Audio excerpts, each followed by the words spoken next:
Hello అందరికీ, ఎలా ఉన్నారు?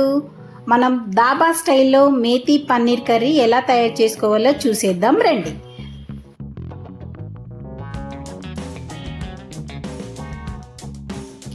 ఇప్పుడు మనం మిక్సీ జార్లో ఉడకపెట్టుకున్న కొన్ని ఉల్లిపాయ ముక్కలు, పచ్చిమిర్చి, ఎండుమిర్చి, బాదం, కాజు, బిర్యానీ ఆకు, దాల్చిన చెక్క, ఉప్పు, కారం ఇవన్నీ వేసుకొని మిక్సీ పట్టుకోవాలి.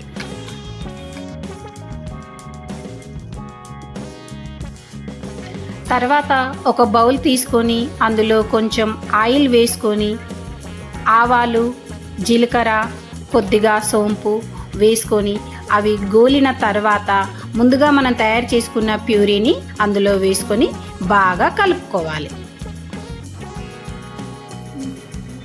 తర్వాత మనము ముందుగా వేయించి మిక్సీ పట్టి పెట్టుకున్న మెంతి మిశ్రమాన్ని ఇందులో వేసుకొని తర్వాత గార్లిక్, కొంచెం కర్డ్ వేసుకొని బాగా కలుపుకోవాలి.